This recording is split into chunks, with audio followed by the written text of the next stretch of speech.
Bueno, buenas tardes para todos. Estamos por comenzar la cuarta charla académica y la última.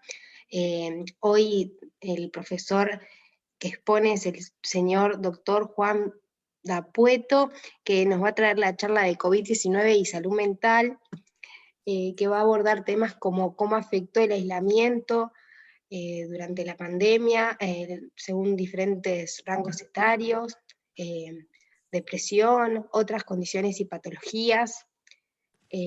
Bueno, como dije, es la última charla, gracias por acompañarnos. Y bueno, si quiere puede ya comenzar, compartir pantalla está habilitado, si no se intentó, si tiene Muy bien, dispositivo. bien. Yo no sé si ustedes tienen video. ¿Cómo videocámara? ¿Ustedes me están viendo ahora? Sí. Ah, bueno, está, porque yo no, a ustedes no veo a nadie de los que están presentes. Ahora sí, está bien. Bueno, muchas gracias por la invitación, para mí es un gusto. Y bueno, no quiero defraudar las expectativas, pero el título que acaba de mencionar la compañera es muy amplio y yo voy a limitar un poco la exposición para poder entrar en el tiempo del que disponemos. Así que he pensado centrarlo en, en un tema, en el tema general de COVID y salud mental, y después vamos viendo. Yo le voy a hacer la presentación, voy a tratar de estar en el tiempo y en todo caso, aquellos aspectos de los cuales yo no hable y que a ustedes les interese, bueno, los conversamos después. Me voy a centrar en el bienestar de los médicos, porque el bienestar de los médicos es un problema de salud general.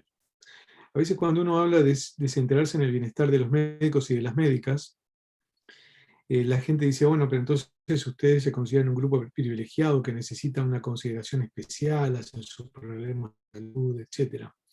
Y la respuesta que uno les da es esta. El problema es que la salud de los médicos y las médicas es un problema de salud general por las implicancias que tiene.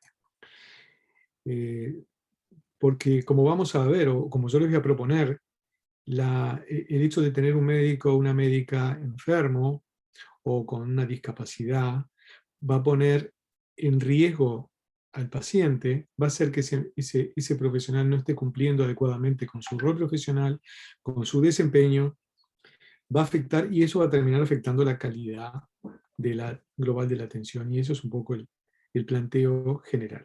La otra consideración que yo les voy a pedir que tengan en cuenta es que cuando hablo del bienestar del médico, voy a estar englobando a todo el equipo de salud.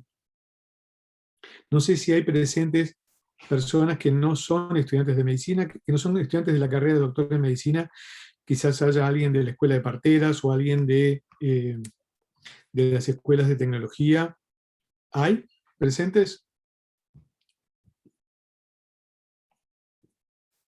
Puede haber porque en realidad pusimos que el enfoque era para todo el área de la salud, pero Perfecto. personalmente Entonces yo les voy son... a pedir, les voy a pedir que cada vez que yo mencione bienestar del médico o de los médicos, lo hagan extensivo. A veces lo digo y hago esta presentación está hecha para estudiantes de medicina, que les pido que traten de englobar a todo el equipo de salud cuando yo me refiera a, a este tema. ¿Tá?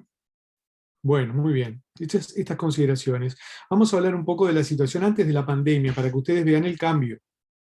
Porque las cosas antes de la pandemia, en cuanto a bienestar de los médicos y los trabajadores de la salud en general, no eran tan buenas, ¿no?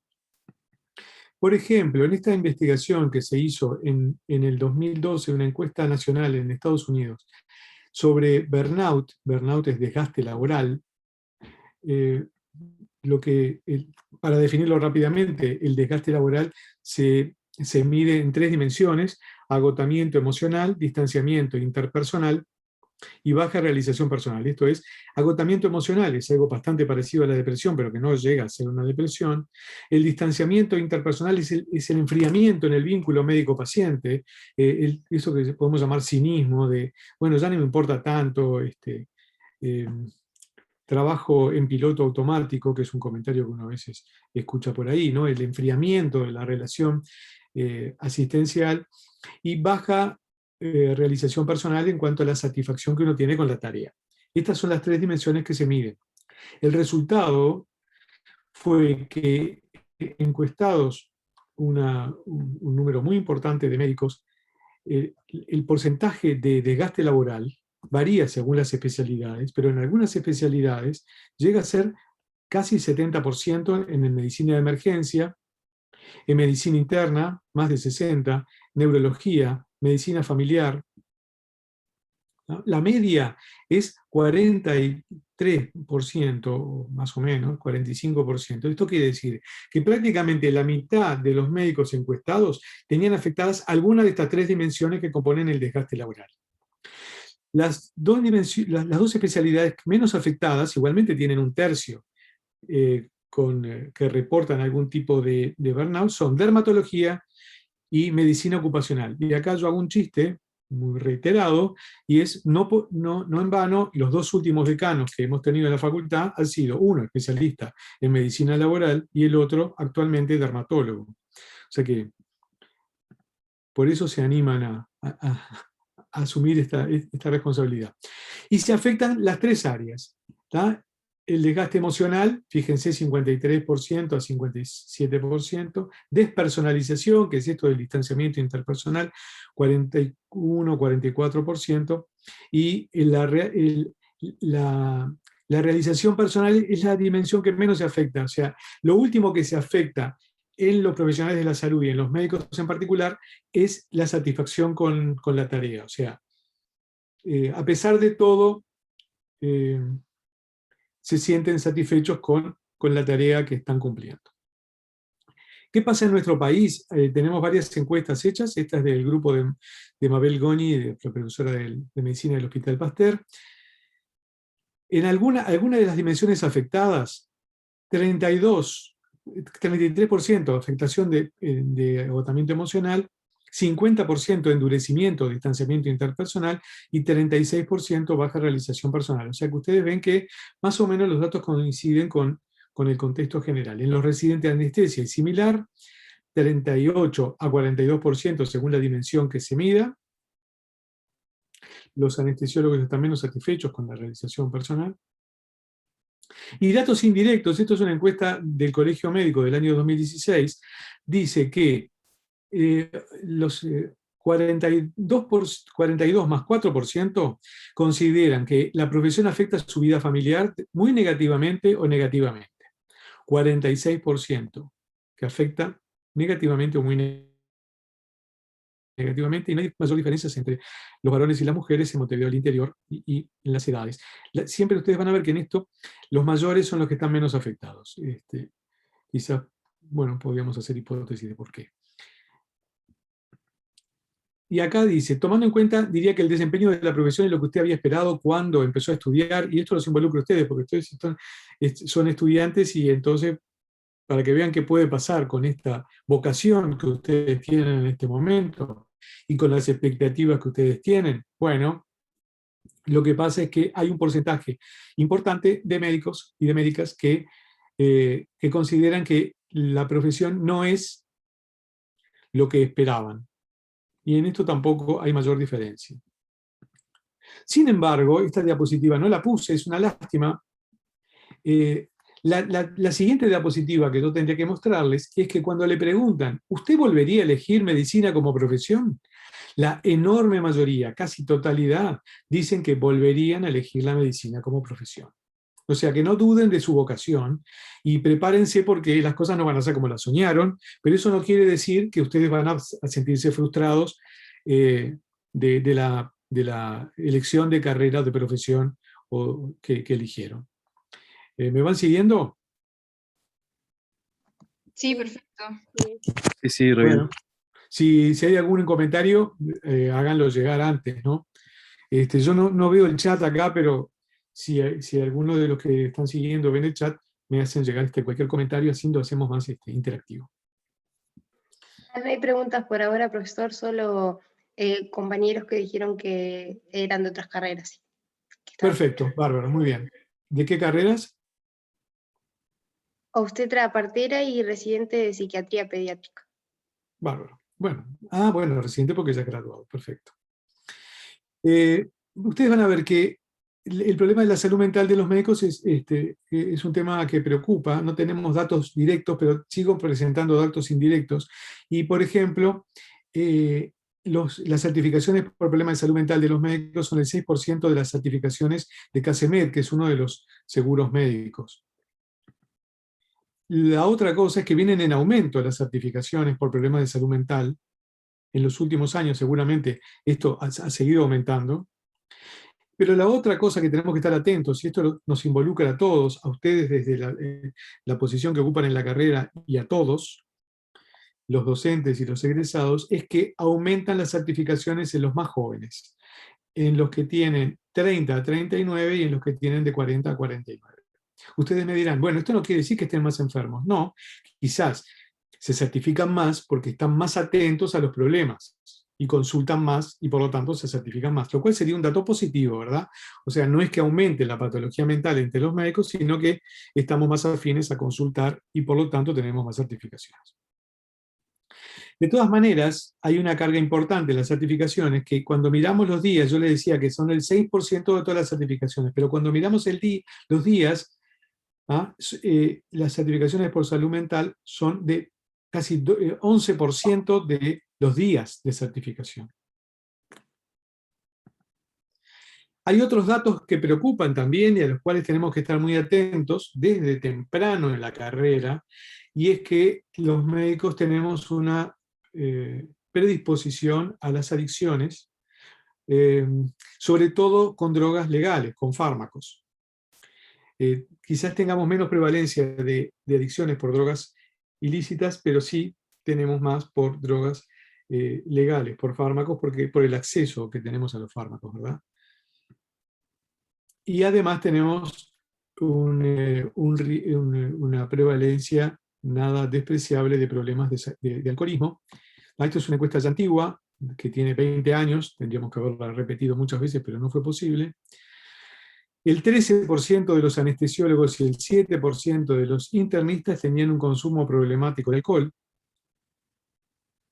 El 47 versus 45 consumían tranquilizantes sin prescripción médica, y el 9% de los anestesiólogos y el 5% de los internistas consumían opiáceos sin prescripción médica. El 6% versus 3% habían consumido cocaína en el último año. O sea, este es otro tema al cual tenemos que estar atentos. ¿Cuál es el otro aspecto sobre el cual me gustaría llamar la atención? Y es este. Cuando un médico corre el riesgo de enfermar por estas causas, o bien ya está enfermo, puede incurrir en su práctica profesional en errores y en negligencias con mucha facilidad, y esto implica a todos los integrantes del equipo de salud, ¿verdad? Además, las repercusiones de estas enfermedades también inciden muy negativamente en el ambiente familiar y en las relaciones con sus colegas y con el entorno laboral. El otro aspecto es que muchos médicos enfermos, y esto quizás sea extensible también a las enfermeras, a las parteras y a los licenciados, no son conscientes de sus problemas y se resisten a recibir apoyo o ayuda. Tenemos este síndrome de Superman. Otros médicos y de Superchica. Otros médicos enfermos, conscientes de sus problemas, hacen grandes esfuerzos para limitar sus deficiencias. O sea, hay toda una estrategia de ocultamiento. Uno no quiere que los demás se enteren por temor al estigma y a la discriminación. Y en ambas situaciones estamos en riesgo, nosotros y los pacientes. Lo que quiero destacar es que la experiencia de los colegios de médicos, por ejemplo, demuestra que una intervención a tiempo puede facilitar que el médico siga ejerciendo mientras recibe tratamiento. O sea, digamos que la orientación nuestra debería ser, en lugar de ocultar, en lugar de barrer bajo la alfombra, en lugar de mirar para otro lado, enfrentar el problema, acompañar al compañero, a la compañera, a que busque ayuda y permitir que siga trabajando de forma segura mientras que se recibe tratamiento. Parece que formamos parte de la Liga de Campeones. Esta diapo, si ustedes han estado en alguna presentación mía, la deben haber visto. La realidad es muy distinta, ¿no? Como, resumiendo, alta prevalencia de depresión, de desgaste laboral, alta prevalencia de adicciones, alto consumo de psicofármacos, y si le agregamos un toque más, el suicidio en los médicos, si bien no es tan frecuente, pero sí hay un hecho a destacar, que en el caso de los médicos varones, el riesgo es un poco más alto que los valores de la población general, pero cuando se trata de médicas mujeres, el riesgo es 4-1 con respecto a las mujeres de la población general. O sea que las médicas tienen mucho más riesgo que sus congéneres de la población general de suicidarse. Y esto no es porque intenten más, sino porque son mucho más efectivas. Utilizan más métodos cruentos y métodos más efectivos, por ejemplo, por su acceso a los fármacos. Los médicos y el personal de salud en general, pese a estar rodeados por profesionales de la salud, no reciben una adecuada asistencia, cuidado y apoyo. Y esto para mostrarles esto de la relación, ¿no? Como el bienestar del médico, la seguridad del paciente, las buenas prácticas profesionales y la calidad asistencial en términos generales están absolutamente interrelacionados. Veamos ahora algunos datos del impacto emocional durante la pandemia de COVID-19. O sea, el punto de partida no era nada bueno, entonces vamos a ver ahora qué ha pasado con la pandemia. Les voy a presentar algunos datos de población general y otros de personal de salud. ¿Qué características específicas tiene esta pandemia que la hace especialmente impactante, ¿no?, sobre la salud mental? Incertidumbre es una enfermedad nueva de la que se sabe poco, pese a que ya pasó 1 año y pico, seguimos sabiendo poco, ¿no?, de sus variantes, del efecto de las vacunas, de la efectividad de las vacunas, bueno, la amenaza está al acecho en las cosas de nuestra vida cotidiana. Esto está en el día a día, en el abrazo, en el beso, en la reunión social, en la visita a la familia, lo cual lo hace especialmente en el trabajo. El miedo, una enfermedad muy contagiosa, de rápida diseminación y potencialmente mortal. El desamparo, esto de que hay poco para hacer para evitar el contagio, más de las consabidas medidas de higiene. Y la desesperanza, tenemos a veces la sensación de que hagamos lo que hagamos, no sabemos qué resultado tendremos. Y el otro día en una conferencia internacional, gente de todo el mundo decía esto mismo, ¿no?, que no sabemos en qué momento estamos, si es que lo peor ya pasó o lo peor todavía está por venir. Inicialmente, cuando esto empezó en marzo del año pasado, no teníamos, hubo ahí una proliferación de artículos, pero en realidad no se sabía qué impacto emocional tenía, y hubo que recurrir a las experiencias de las pandemias anteriores, de la del SARS, de China y Canadá del 2003 al 2005, y la del Medio Oriente en el 2012. Y ahí se vio que existía una enorme presión, un alto riesgo de infección, inadecuada protección contra la contaminación en los equipos de salud, exceso de trabajo, frustración, discriminación, aislamiento, el tener que tratar con pacientes con emociones negativas, pacientes que estaban con falta de contacto con sus familias y agotamiento. Esto era lo que había aparecido en las pandemias anteriores y esta no difirió, sino que potenció todo esto, ¿verdad? También pasó, y quizás siga pasando, que el personal de salud se sintió tratado en forma diferente, que eran evitados, le retiraban invitaciones sociales, tratados con miedo y sospecha, y que recibían comentarios críticos. Quizás esto siga pasando aún hoy en día, ¿no? Lo cierto es que los médicos en la familia y los trabajadores de la salud en la familia en general tienen mucho miedo, no solamente de enfermarse y de morirse ellos, para lo cual no estamos preparados. Como decía un médico hace poco, nosotros no somos héroes, no estamos preparados para ir a morir como los héroes, sino que estamos preparados para ir a trabajar y hacer nuestro trabajo lo mejor posible y con eso ayudar a otros a sanar. Nosotros no estamos preparados para ir a morir en nuestra tarea. Quizás, bueno, y por lo mismo tenemos miedo de enfermar y a su vez tenemos mucho miedo de enfermar a otros. Y esto es parte del impacto emocional. ¿Qué reacciones debemos esperar en nosotros y en nuestros compañeros? Bueno, síntomas de estrés. Y en esto es muy importante detectarlos en forma rápida. Sentimientos de shock, insensibilidad e incredulidad, cambios en los niveles de energía y actividad, dificultad para concentrarse, cambios en el apetito, problemas para dormir, Ustedes van a ver ahora la prevalencia de trastornos del sueño. Ansiedad, temor o enojo, síntomas físicos propios del estrés, ¿no?, de la descarga autonómica, como taquicardia, opresión en el pecho, malestar epigástrico, dolor de cabeza, dolor corporal o sarpullidos en la piel, empeoramiento de problemas crónicos de salud y aumento en el consumo de alcohol, tabaco y otras drogas. Hay varias encuestas que están tratando de evaluar si realmente hubo un aumento de consumo de psicofármacos, alcohol y otras drogas durante la pandemia. Yo todavía no he visto resultados en nuestro país. Si alguno de ustedes conoce alguno y lo quiere compartir, fantástico. Pero bueno, la hipótesis es de que realmente ha aumentado. En las consultas a los colegas, sin duda, el consumo de benzodiazepinas aumentó para la ansiedad y para el insomnio.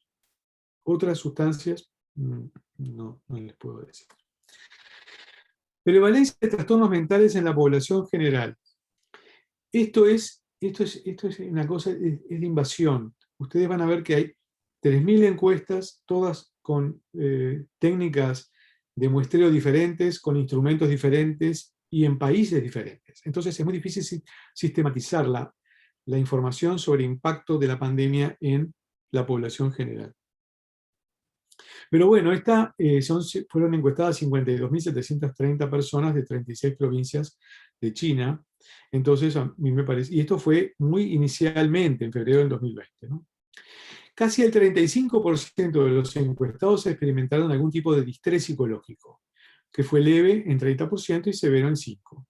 Fue mayor en mujeres mayores de 60 años y en personas con mayor nivel educativo. Dentro de las ocupaciones, los trabajadores migrantes fueron los más afectados. Los factores protectores fueron disponibilidad de recursos médicos locales, eficiencia del sistema de salud en la región y las medidas de prevención y control tomadas con situación de pandemia. Y acá nosotros podemos decir que contamos que la pandemia nos mostró algunas fortalezas que teníamos en marzo del 2020.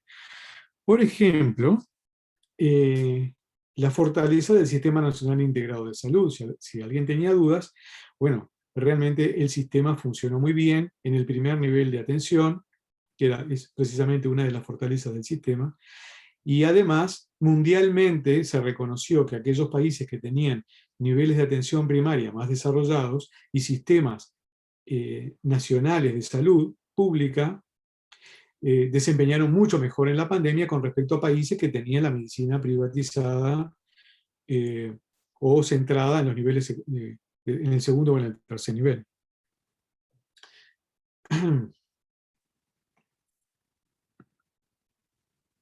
Prevalencia en el personal de salud.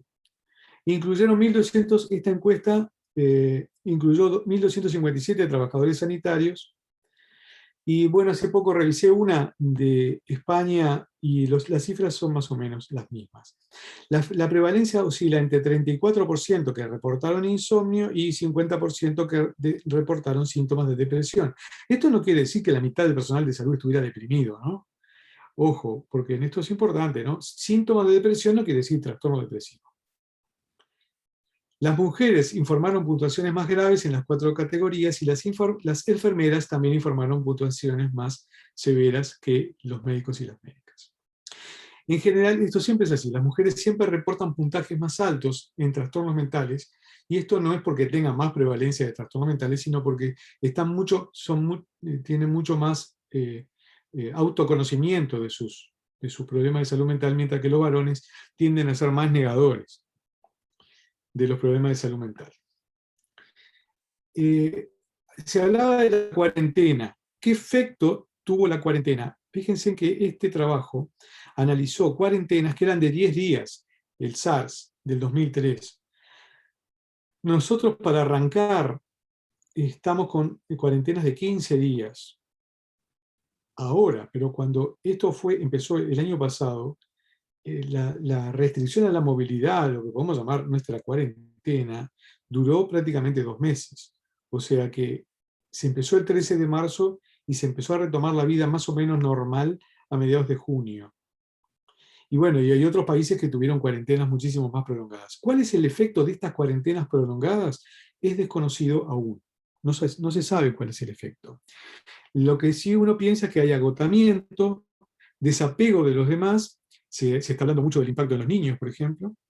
Irritabilidad, insomnio, sentirse afligido, apenado, embotamiento.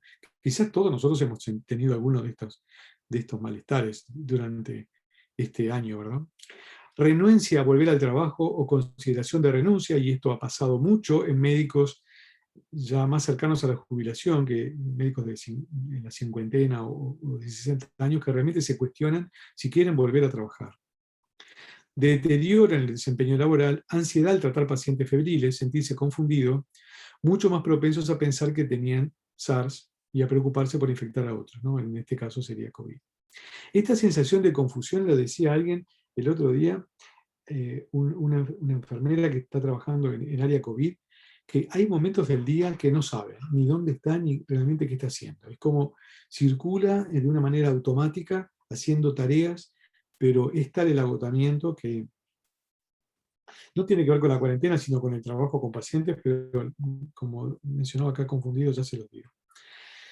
El personal de salud en cuarentena tiene los mismos sentimientos que la población general. Y acá se menciona la culpa, y yo quiero mencionar ahora este tema de la culpa, ¿verdad? Que es un sentimiento que está muy presente en el personal de salud, porque junto con el miedo a transmitir la enfermedad a la familia, sobre todo a los mayores de la familia, están los sentimientos de culpa si alguien en la familia se enferma, ¿no? Y esto no solamente es para los médicos, esto es para toda la población. La contrapartida de la libertad responsable es que entonces, si me contagio o si contagio a otros, entonces es porque no fui responsable. Y si yo creo que no contagié a otro porque no fui responsable, lo que voy a sentir es una profunda culpa. Y no les digo nada si el otro muere, porque ustedes saben que los duelos en los cuales hay sentimientos de culpa o de frustración son mucho más difíciles de elaborar. Y uno nota, no sé si a ustedes les pasa, pero cuando uno dice, ¿viste que se agarró COVID fulano o fulana? Sí, lo contagió Mengana, lo contagió la prima, la novia, la nuera, el hijo, la cuidadora, y en realidad uno no sabe quién lo contagió.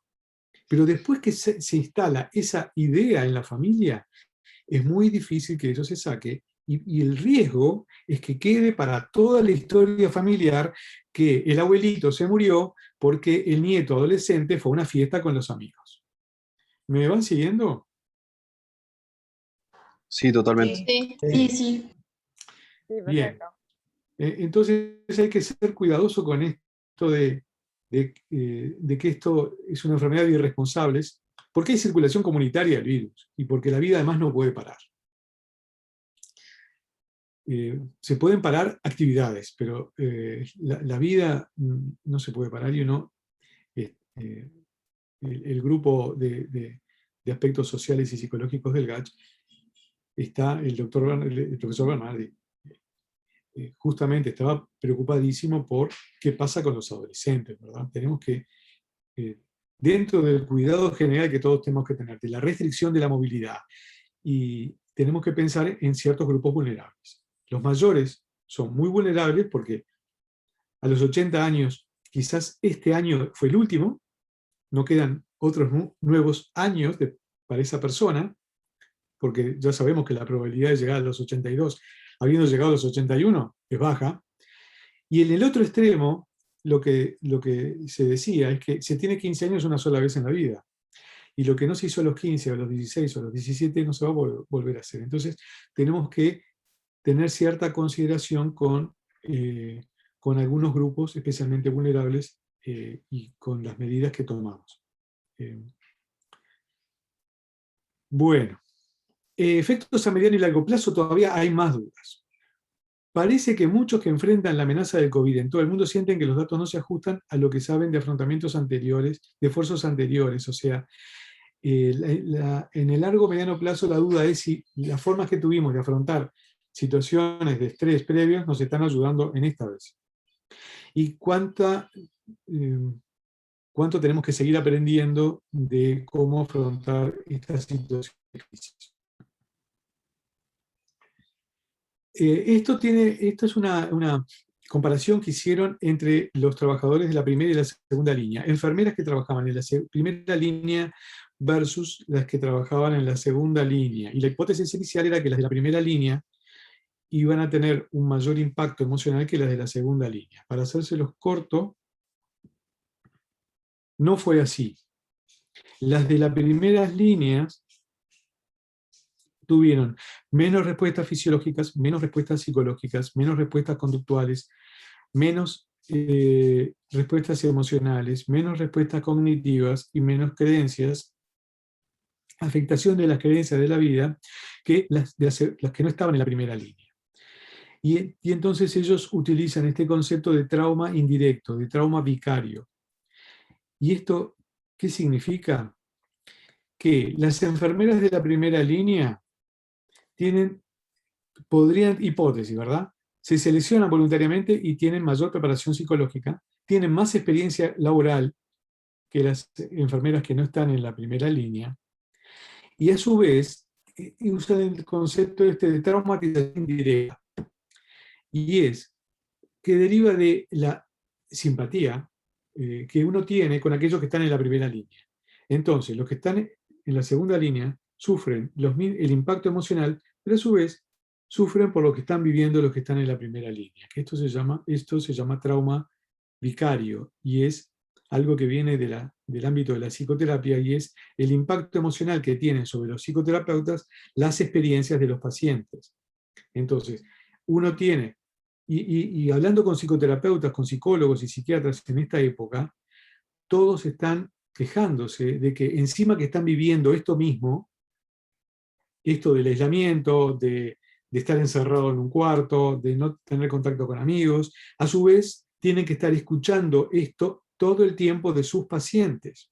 Y me decía una compañera el otro día, yo tengo ganas de decirle a mi paciente, a mí me pasa exactamente lo mismo o peor que a usted. Pero esto uno no lo puede decir. Y esto es una situación nueva, porque no siempre lo que le pasa al paciente es lo que uno está experimentando. Y eso le da a uno la suficiente distancia como para poder ayudar al otro.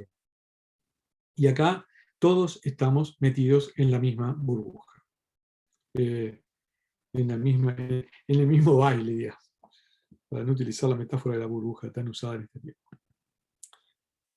Entonces, la incidencia de trastorno y estrés es alta en el personal médico, y esto implica que las instituciones médicas deben fortalecer la capacidad de las habilidades psicológicas del personal médico. Se debe prestar especial atención a la salud mental de las enfermeras, pero además de fortalecer las capacidades, o sea, fomentar la resiliencia, también hay que mejorar las condiciones laborales, de manera que haya menos factores del ámbito del ambiente laboral que afecten el bienestar. Las dos cosas, hay que trabajar a nivel individual, mejorando las competencias y ayudando al personal, haciéndolo más resiliente, y a su vez hay que trabajar mucho sobre las condiciones laborales para aquellas cosas que son de protección que ahora vamos a ver. ¿Cómo podemos hacer para fortalecer nuestras habilidades psicológicas ante el estrés de la pandemia? Un instrumento útil, económico y al alcance de todos es autoobservarnos. Y les propongo para autoobservarse el barómetro del estrés, que fue desarrollado por el Centro de Salud Profesional de una universidad norteamericana. Esta gente estuvo muy en contacto con la facultad nuestra y nos dio una gran mano en algún momento. Entonces uno puede ubicarse en este barómetro que va de verde a rojo y evaluar el trabajo y las relaciones familiares, el funcionamiento físico, mental, emocional y espiritual. Uno puede estar en nivel verde, alto funcionamiento en el trabajo y en las relaciones familiares, alta productividad. Salud y bienestar profesional, 10 puntos. Estamos verdes. Funcionamiento medio y productividad disminuida. Se empiezan a resentir los vínculos interpersonales y laborales y uno se siente menos productivo. Se perciben algunos síntomas de estrés y los mecanismos de afrontamiento siguen siendo fuertes, entonces uno todavía está en el nivel amarillo. El nivel naranja, funcionamiento medio, productividad reducida, las relaciones sufren, y esto es un indicador frecuente del burnout, del estrés laboral, y es que se empieza a resentir el ámbito familiar. Uno llega a trabajar y está irritable, y entonces está menos tolerante con la pareja, con los niños, con el entorno, y se empiezan a resentir los vínculos. ¿Qué te pasa? ¿Por qué venís así del trabajo? Etcétera. Y acá empiezan a haber problemas. Hay especialidades que tienen una frecuencia llamativamente alta de divorcios, y uno piensa que estas cosas están atrás. Bueno, ya se perciben, ya hay evidencia de burnout y fallan los mecanismos de afrontamiento. Hasta que se lleva al nivel rojo, es el fondo de la pendiente: no funcionamiento, no productivo, pérdidas familiares e institucionales. Acá uno realmente no quiere volver a trabajar, ya no se levanta, falta sin aviso, se aisló totalmente.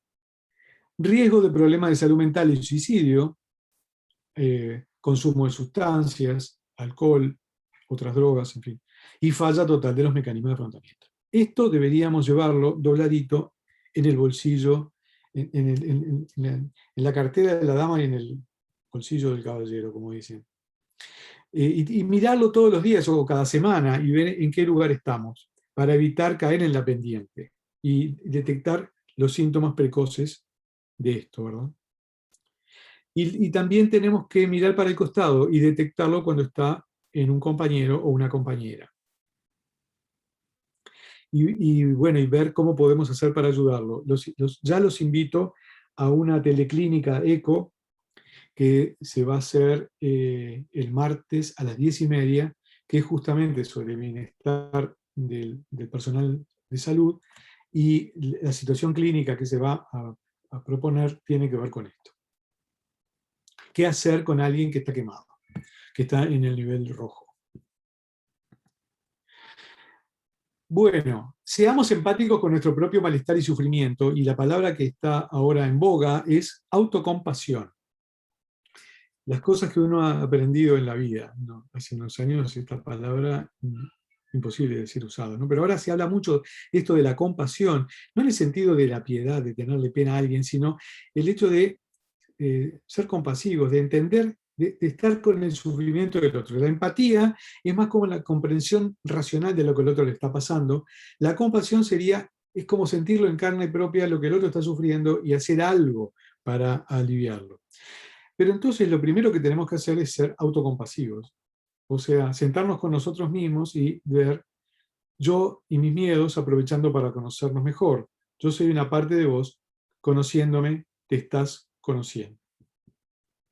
Y tenemos que salir de la omnipotencia y el creernos vulnerables, y él sabe, a nosotros nos pueden estar pasando muchas cosas y que con ayuda podemos solucionarlas, encauzarlas. La forma de cuidarnos es empezar por los cuidados básicos. Y acá es donde viene el contexto laboral. La importancia de contar con equipos de protección personal y equipamiento adecuado, trabajar en entornos organizados y donde uno sabe que puede contar con todos los recursos. Sala de descanso y lugares para comer adecuados. Cuidar a los residentes de primer año. Hay una residente o un residente en el auditorio en este momento. Hay que cuidar a los más jóvenes por su inexperiencia y porque a veces se depositan demasiadas responsabilidades en el residente. ¿tá? Cuidar a quienes están en la primera línea según sus propios riesgos de salud. Y cuidar de los horarios de las guardias, tiempo de alimentación y descanso, protocolos de seguridad que den tranquilidad y confianza en los procedimientos a realizar, y transparencia gubernamental y un plan unitario de acción. Esto los equipos de salud lo fueron logrando en este año. Yo creo que también fue una fortaleza de los equipos de salud, porque cuando esto arrancó en marzo, no les puedo decir lo que era, puedo hablar con propiedad del Hospital de Clínicas, era una situación terrible, porque cada piso, cada sector tenía su propio protocolo y se veían cosas disparatadas, y la gente, como trabajaba en más de un lugar, tenían un protocolo en el Casmo, uno en el Británico, otro en el Maciel, otro en el Clínicas, y cada cual quería el suyo, hasta que se fue generando un ámbito de consenso, y ahora, bueno, todos sabemos en qué consiste un equipo de protección personal, sabemos cómo se coloca, cómo se retira, qué máscara se usa en qué momento, qué máscara se usa, cómo se traslada un paciente al tomógrafo. Esto no existía y por suerte rápidamente los equipos de salud se organizaron, porque eso obviamente reduce los niveles de estrés, ¿verdad? Las recomendaciones de la OMS van en este sentido. No las voy a leer porque ustedes las pueden descargar y a su vez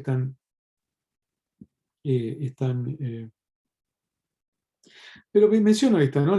Recurra a sus colegas u otras personas de confianza para recibir apoyo social, ya que es posible que sus colegas estén viviendo experiencias similares a las suyas, ¿no?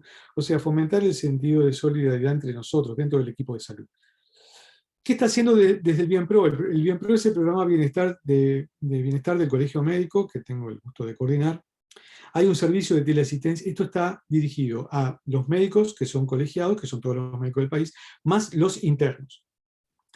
Servicio de teleasistencia psicológica, propuesta de trabajo con grupos, en personas en cuarentena por videoconferencia, intensificar la atención a los grupos de riesgo, contacto y aumento del contacto con quienes tienen riesgo de suicidio. Tuvimos varias solicitudes de apoyo de colegas que llamaban porque otra persona que ellos saben que tiene problemas de salud mental estaban aisladas, no respondían al teléfono, no tenían contacto con sus amigos y realmente temían de que tuvieran algún problema de este tipo, ¿no? Después hay una lista de estrategias para afrontar el estrés, que son estrategias fisiológicas, conductuales, cognitivas, dirigidas a las emociones e interpersonales. No las voy a decir, pero bueno, incluyen cosas como técnicas de meditación, yoga, ejercicio físico, estrategias interpersonales, tratar de mantener los vínculos a pesar de la distancia, ¿verdad? Desarrollar estrategias creativas de las miles que aparecieron este año, desde conciertos de música, danza, gente que hizo cosas en YouTube, que compartió cantidad de cursos de mindfulness, de yoga, de ejercicios por internet. Bueno, todas estas cosas son muy, muy interesantes, no las voy a describir. Cosas para hacer en la cuarentena, tratar de mantener las rutinas. Es importante mantener las rutinas y respetarlas. O sea, cuando uno se levanta, normalmente va al baño, se baña o se arregla, se viste y se dispone a trabajar. Y esto es muy importante mantenerlo. El otro día estuve invitado en un webinar que organizaban la gente de la Sociedad Latinoamericana de Nefrología e Hipertensión, y dentro de las recomendaciones a los disertantes decía: vístase adecuadamente de pies a cabeza. Y esto me pareció muy bueno, porque normalmente uno tiende a no vestirse como se vestiría si fuera a dar una charla. Y eso tiene un efecto, ¿verdad? Tiene un efecto en uno cuando va a dar la charla, y tiene un efecto en el auditorio, y todo el mundo dice: pero yo me arreglo de la cintura para arriba y abajo estoy en short, de pantuflas, y eso no sé si está bueno, y deberíamos cuidar un poco más eso de que, bueno, mantengamos las rutinas de sueño, de vestimenta, de higiene personal, de lecturas, de acceso a la cultura, por más que la presencialidad está tan limitada. Es importante limitar la infodemia, o sea, no podemos estar todo el día pendientes del último dato de COVID. Y esto, yo que comenté que ustedes se lo recomendaran a sus familiares, porque en el ámbito sanitario, como estamos un poco cansados de escuchar esto, nos resulta más fácil poner distancia, ¿no? Entonces uno, bueno, entras al Twitter, mirás lo que pone el profesor Julio Medina, en fin, y más o menos vas llevando la curva de cómo viene la cosa y las recomendaciones actuales. Pero a veces las personas de la familia, o personas que están muy preocupadas, buscan y buscan y buscan más información, y el tema de si la vacuna le va a dar o no le va a dar, y eso no ayuda. Hay que ayudarlos a que limiten la cantidad de información que reciben con respecto a la pandemia. En resumen, para resumir esto, quisiera compartir con ustedes este video que armamos con los compañeros de la Comisión de Bienestar de Residentes y Posgrados. Le paso el aviso. En diciembre del 2019, antes de que estallara la pandemia, se logró conformar una comisión de bienestar de residentes y posgrados que funciona en la órbita de la Escuela de Graduados de la Facultad, que junto con el programa de bienestar profesional del Colegio Médico armamos estas recomendaciones para residentes y posgrados que me gustaría compartir con ustedes. Pero creo que tengo que salir y tengo que compartir con audio para que me funcione el video. A ver si puedo. A ver si tiene sonido.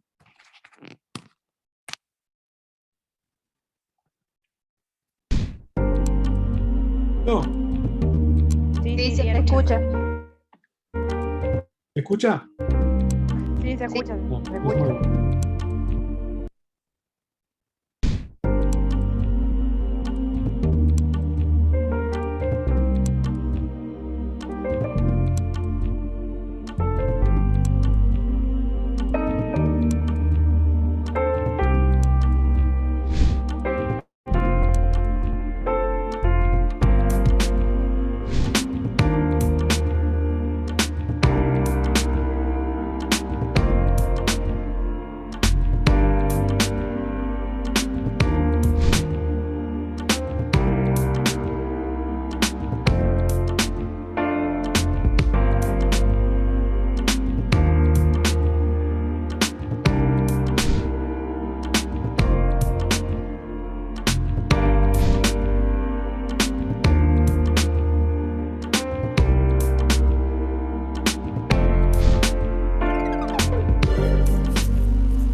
Bueno, nos quedan unos minutos para compartir comentarios o preguntas. Si quieren pueden hacerlas directamente o si quieren pueden poner en el chat y yo las leo como prefieran.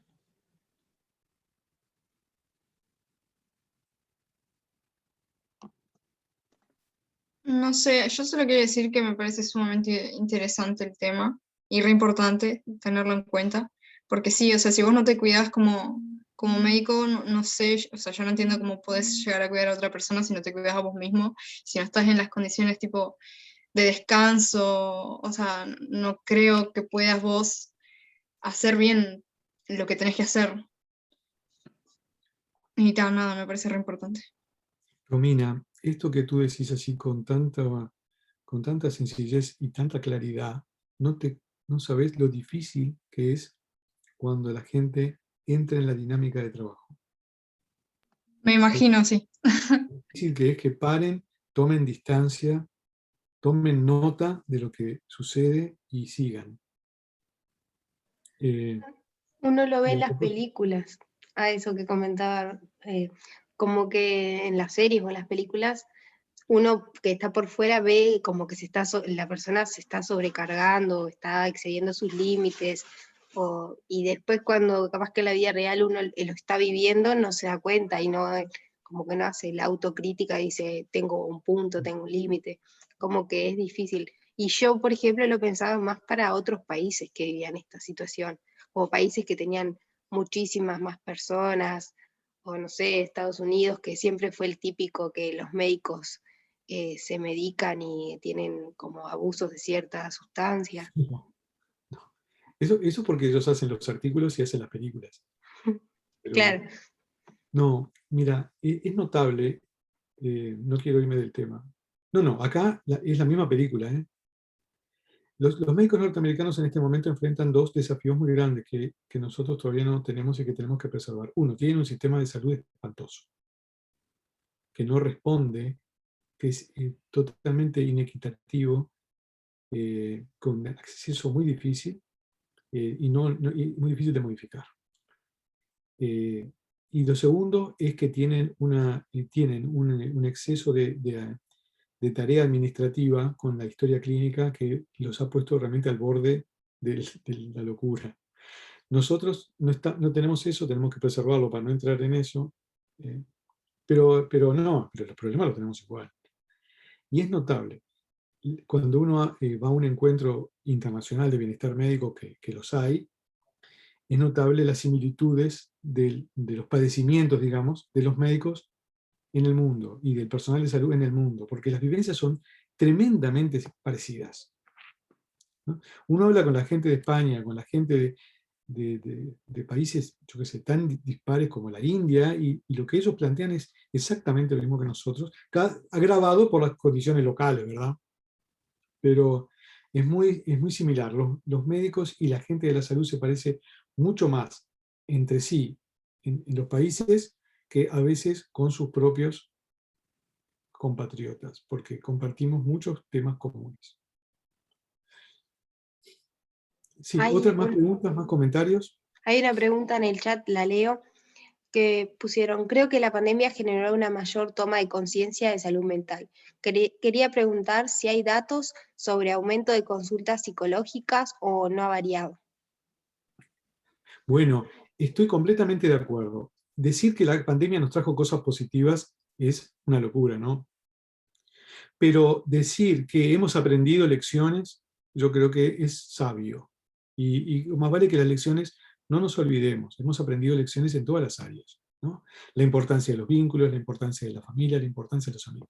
Esto que estaba diciendo la compañera Agustina es tal cual. Creo que la pandemia llamó la atención sobre la importancia del impacto de la salud mental en el personal de salud, la importancia de que el personal tenga un nivel de bienestar. Eso sin duda, de que no podemos seguir con el miedo, la discriminación, el estigma y no hacer nada. Me parece que todo el mundo está pensando hoy en día en cuidar a los que cuidan y eso es un valor. Me parece que hay un alineamiento entre la sociedad y la ciencia, y los científicos lo están aprovechando muy bien, entre la sociedad y los trabajadores de la salud, que eso va a durar poco, porque cuando llegue la decepción y el duelo y el dolor, ahí van a aparecer reproches y tenemos que prepararnos para eso, pero bueno, es así. Y hay una mayor conciencia de que hay que atender a los problemas de salud mental. Si han habido aumentos de las consultas, bueno, vieron que ACE puso un servicio de 0800, que fue impresionante los primeros meses. Yo no tengo las gráficas acá, pero las pueden bajar de salud mental del ministerio, perdón, no fue de ACE, fue del ministerio. La gente del área de salud del ministerio tiene las gráficas, fue impresionante. Y cuando miran la razón por la cual la gente llamó al 0800, COVID está en cuarto o quinto lugar. Primero son trastornos del humor, ideas suicidas, ansiedad y violencia, y cuarto o quinto está el COVID. Así que sí, yo creo que cuando uno pone un servicio, la gente responde llamando y solicitando apoyo. Leticia Falco levantó la mano. Sí. Sí, buenas tardes, doctor D'Apueto. Antes que nada, bueno, agradecerle la charla porque realmente a mí en lo personal me ha fascinado, me ha parecido súper interesante todo lo expuesto desde la ignorancia que de repente uno tiene en muchos temas. Y hay un punto que me llamó especialmente la atención cuando se refería hoy a esas dos puntas, digamos, de poblaciones como son los adultos mayores, y después se refería a los adolescentes, a los jóvenes. Y quisiera saber cuál es su opinión o qué comentarios, sin querer salirnos un poco del tema, en lo referido a la infancia o a la niñez, cómo ha sido el impacto o cómo se prevé que va a ser el impacto desde la salud mental en lo referido a esta pandemia. Muchas gracias. No sé, pero tenemos una residente de psiquiatría pediátrica que quizás nos quiera decir algo. No, mirá, conozco lo que está diciendo todo el mundo, y es que se piensa que el impacto va a ser muy importante. Hay anécdotas familiares, miles de amigos y de familiares, pero estudios todavía no hay. Seguramente los va a haber, esos resultados se van a conocer más en diferido. Con respecto al post-COVID, en niños, en adolescentes, en adultos, en grupos específicos, está todo por responderse. Porque el tema es cuándo empieza el post-COVID, ¿no? ¿Cuándo termina el estrés del COVID y empieza el post-COVID? Y lo que decíamos la otra vez, si hay una catástrofe, un tornado, el tornado viene, daña y se va, y entonces uno empieza en la recuperación. Pero acá el tornado sigue, una ola, 2 olas, 3 olas, 4 olas. Entonces, ¿cuándo se termina y empezamos a evaluar el impacto post-COVID? No te lo puedo responder. Y la gente que conozco que está en esto, en el GACH, tampoco tienen una respuesta. En realidad están preocupados, más que respuesta tienen preocupación. Pero nuestra residente de psiquiatría pediátrica, ¿quiere comentar algo? Si todavía está por ahí.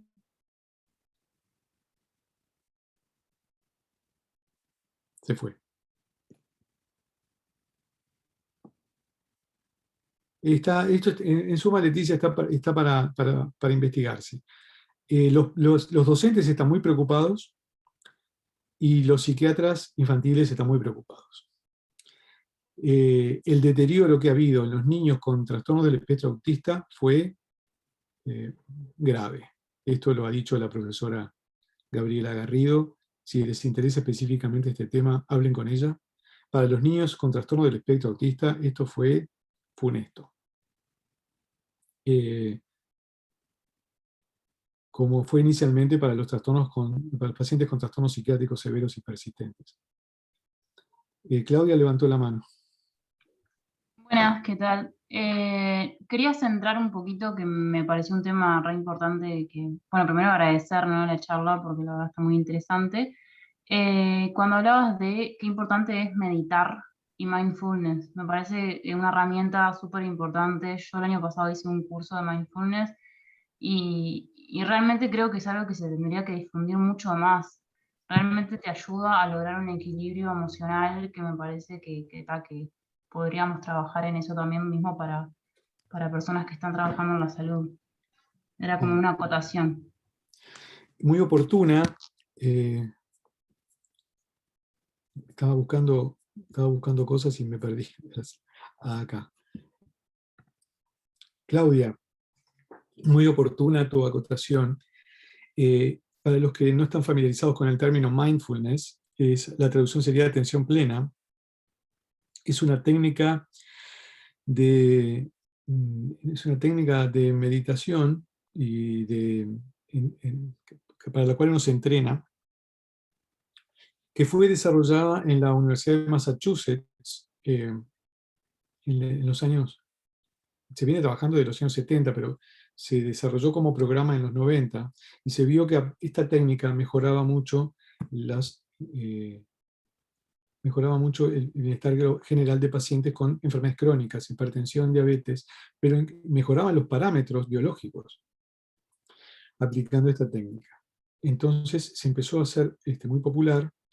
Después se fueron haciendo en otras universidades como Oxford, como Bangor, en Gales, como Cambridge. Se fueron haciendo grupos de trabajo más específicos en temas, como depresión, como ansiedad, y se han hecho programas específicos para residentes, para la etapa de la residencia o del posgrado. O sea, para médicos jóvenes.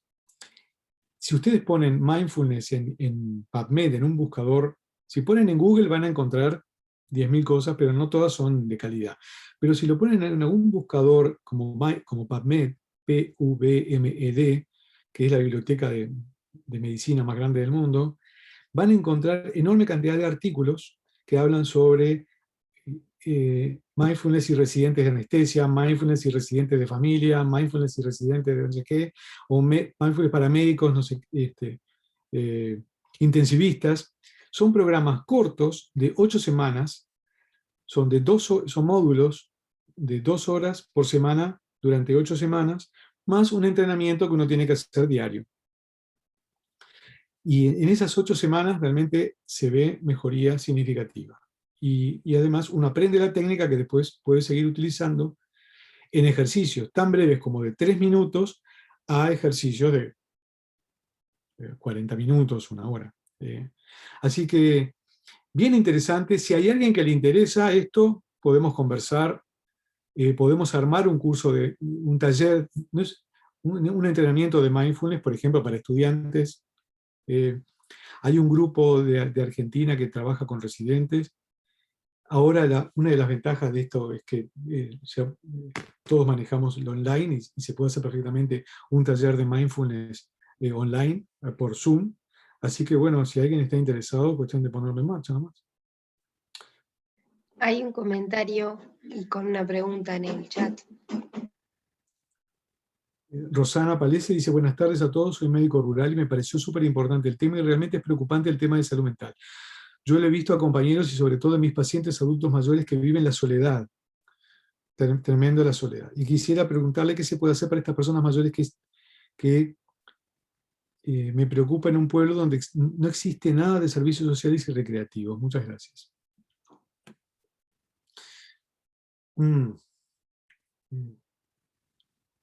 ¿Qué se puede hacer? Bueno, lo primero que quiero recomendarte, Rosana, es una actividad que va a haber sobre médicos mayores, organizada por la Regional Norte del Colegio Médico, el 4 de junio a las 19 horas.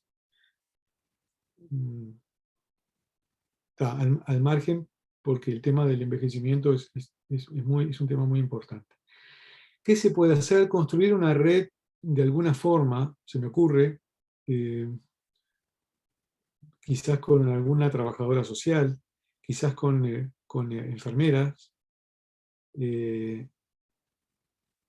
y cómo atender el tema además las personas mayores en residenciales, por ejemplo, es tremendo porque hace un año que ven a sus familias a través de la puerta, a través de un teléfono, y gente que quedó totalmente aislada. Nosotros tenemos una colega que no tenemos forma de acceder a ella porque se le retiró el celular, tiene algún deterioro cognitivo, está totalmente aislada. Me preocupa muchísimo, no tengo la respuesta en este momento, pero seguramente si te vinculás con gente del área de geriatría, o de trabajo social, o de terapia ocupacional, quizás te puedan dar alternativas. En lo personal, dice Rosana, mira, seguía y no lo leí, hago ejercicio, medito y escucho música y bailo y trato de promoverlo a mis pacientes. Fantástico. Por si a alguien le sirve, puso el link de Instagram de Mindfulness Uruguay, que ese es un grupo serio que me parece interesante recomendar. Estaría muy interesante y de gran utilidad, me parece que lo que mencionás del curso de Mindfulness, dice Federico Olivera. Claudia dice, me interesa mucho, me sumo, también me gustaría. Mindfulness pensado para estudiantes, estaría muy bueno, yo estoy muy interesada. Sobre lo de Mindfulness hay una serie en Netflix sobre eso que está muy buena y capaz que le sirve a alguien. Sobre lo del taller de Mindfulness estaría genial. Yo les recomendaría que cuando van a hacer algo de Mindfulness, elijan los grupos que están certificados en Mindfulness, porque como todo, ¿no? Hay gente que lo trabaja seriamente y hay gente que no tanto. Entonces, pero uno puede, informándose y explorando en los sitios web la formación de esos equipos, me parece que sí que hay mucha gente muy, muy capacitada. Bueno, Hay unas ¿alguien más? manos levantadas, perdón. Matías Merel levantó la mano. Sí, no, en primer lugar agradecerle a Juan la participación en la charla.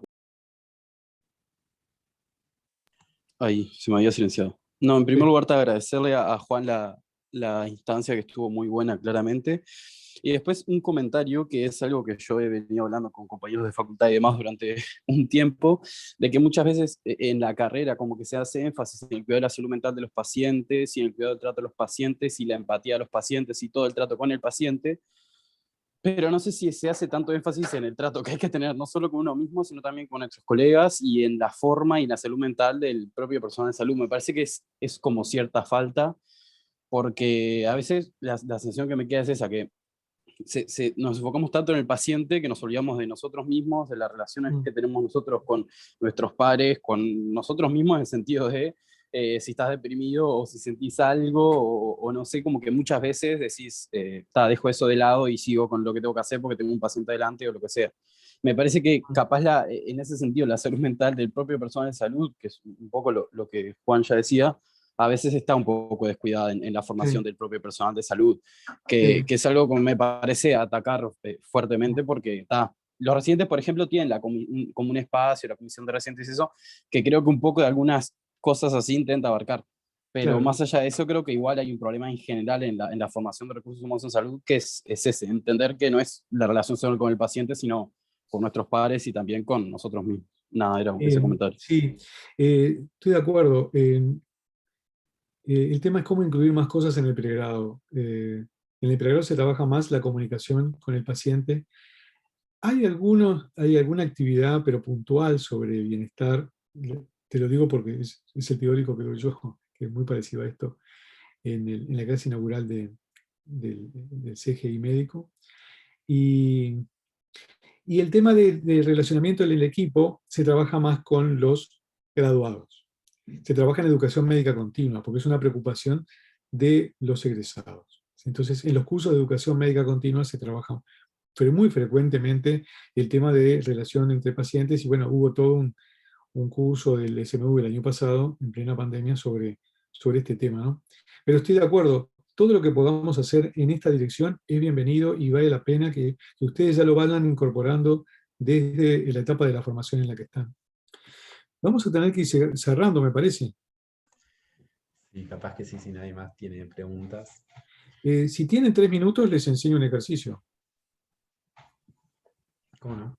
Para irnos Dale, un poquito sí. más. Dale, obvio. Con un poquito más de bienestar. Este es un ejercicio de 3 minutos. Hay ejercicios más cortos que esto. Pero bueno, vamos a hacer el de 3 minutos. Entonces, para empezar, les voy a pedir que hagan un cambio en la posición en la que están sentados. Si pueden tener un asiento firme, bien. Y si no, en el mismo asiento en el que están, si tienen un asiento firme que lo sostenga, en realidad vamos a tratar de sentirnos sostenidos por el asiento en el que estamos. Tratando de separar la espalda nuestra del respaldo de la silla, apoyándonos sintiendo el peso en el asiento, enderezando la columna y tratando de que la columna, el cuello y la cabeza estén alineados, pero no tensos, alineados como en una posición de dignidad hacia nosotros mismos. Y con este cambio de postura queremos salir de lo automático que veníamos viviendo y de la situación en la que estábamos para entrar en un contacto más íntimo con nosotros mismos. Las piernas, los pies apoyados en el piso, paralelos entre sí, apoyados en el piso, las manos apoyadas sobre los muslos o en la parte baja del abdomen. Los ojos, vamos a bajar la mirada a un punto indefinido, 1,5 metros, 2 metros delante de ustedes, y si se sienten cómodos pueden cerrar los ojos. Y así como estamos,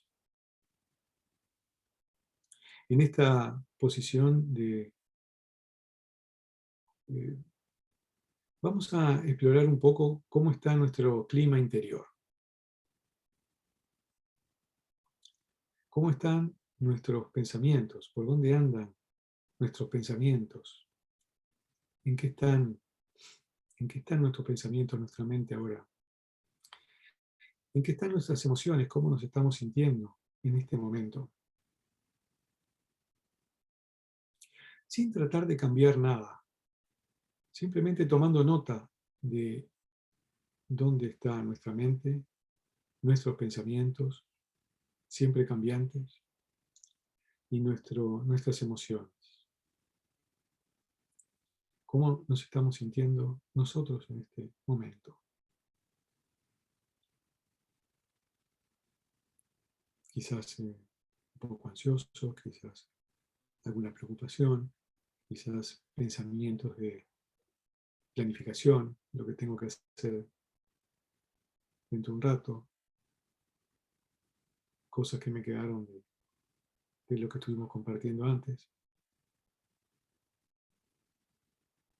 Puedo estar más tranquilo, o puedo estar más ansioso, o puedo estar un poco triste. Lo que sea que uno esté sintiendo en este momento es válido. Y no hay que cambiar nada, simplemente reconocerlo.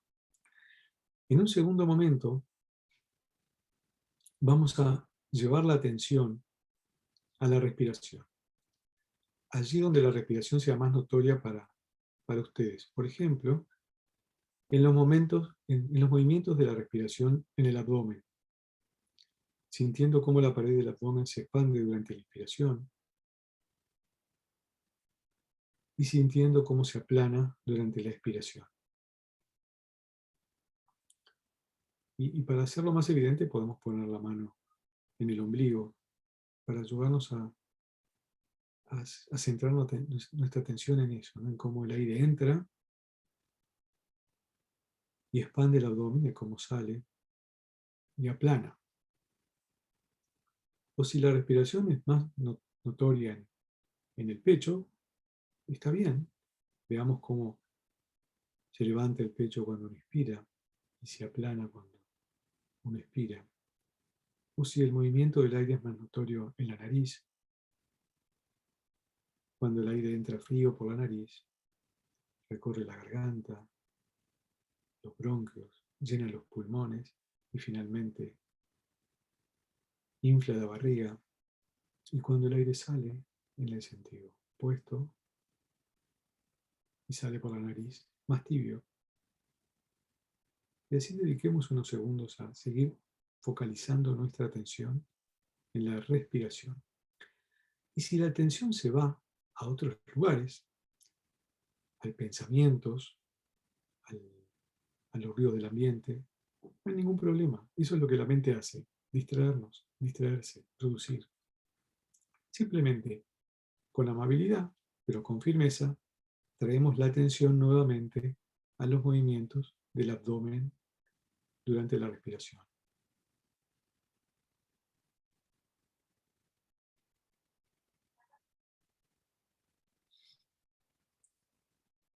Y cuando ustedes lo consideren,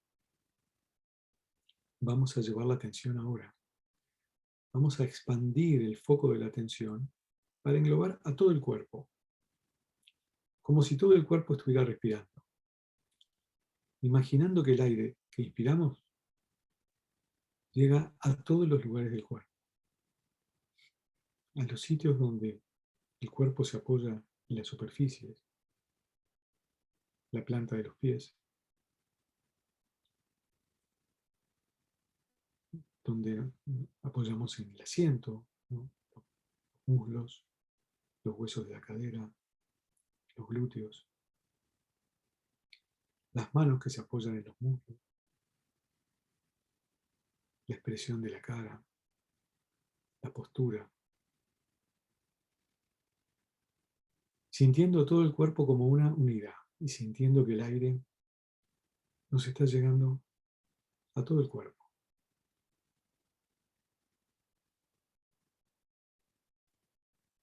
Y cuando ustedes lo consideren, entonces vamos a dejar que empiecen a entrar en nuestra atención los ruidos del ambiente, lo que está pasando a nuestro alrededor.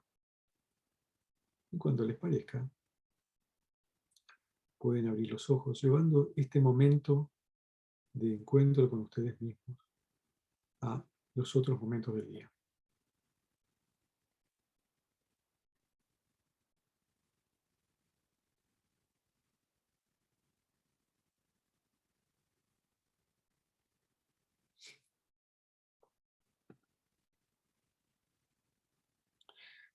si ustedes quieren, si alguno de ustedes quiere compartir.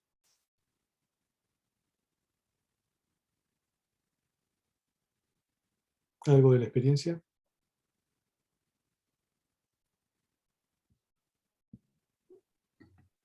Cuando empezamos, que dijiste concentrar en la zona donde sintieras más respiración, la sentía más en las fosas nasales y como que ahí era donde lo sentía más. Después fui y llevé la atención a otros lugares, pero me centré más en donde yo lo sentía mejor. Y nada, obviamente, ahora como que me siento más equilibrada, por decirlo de alguna manera. Así que gracias. Bueno, gracias Claudia por compartir.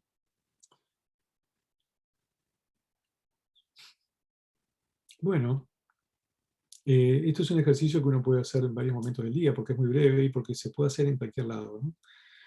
En la cola del ascensor del hospital de clínicas, en la cola del supermercado, porque uno no tiene por qué cerrar los ojos y hacer de cuenta que está elevando, ¿no? Sino que simplemente en ese rato que normalmente nos tensiona mucho, porque a quien le gusta esperar, bueno, dediquemos un momento a prestar atención a la respiración en ese momento, a lo que está pasando en nosotros, y la idea es eso, ¿no? Tomar contacto, atender a lo que está pasando en el momento, sin necesidad de que haya que cambiar algo. Y esto se puede repetir en varios momentos del día. Bueno, unas de últimas vuelta, muchas gracias. Tal vez al doctor D'Apueto por exponer nuestra última charla, que es la última charla de este ciclo, pero bueno, es un ciclo que venimos haciendo de 2017, aunque lo quisimos poner al COVID-19 por todo lo que, a la situación en general, por todo lo que estamos atravesando como centro.